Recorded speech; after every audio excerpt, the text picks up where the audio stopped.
Киевде Донбасс відновлення адлы весхалы фильм көстерілді. Мэйлифлер и жальден азат етілген соң бөлге или бағлы оз көревлеріні тақдим еттілер. Фильмде Донбассын келечегі насыл ола білежегіні көстерділер. Тафсилатлыжа мұғбиріміздің левхасында.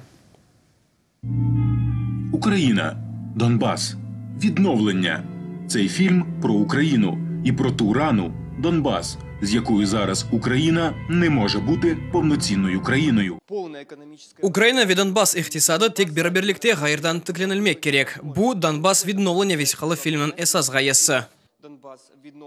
Мы привлекли достаточно широкий. Баяғы мутихатсларны, ихтисатчыларны, сессичилерны желпеттік. Бұны Украина бұ бөлгенін ғайырдан тікленуі үшін насладымлар yapmaq керек олғаныны аңламақ ve оларның фикрлеріні топламақ үшін яптық.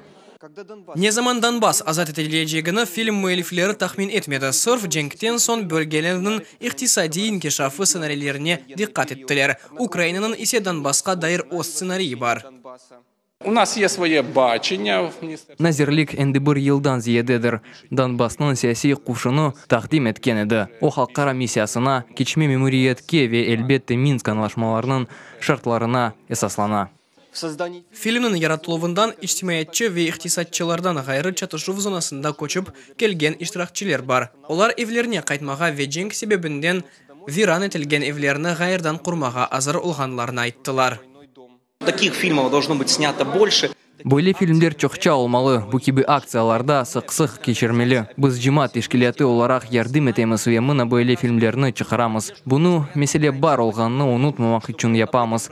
Donbas ve Kırım bu Ukraynadır. Film müellifleri filmni erkes көргенini isteyler. Şunun için en yakın vakitte Donbas відновлення internette açık erişimde peyda olacak. Artem Holub, Maksim Grudobik, İmran Usinov, UATV.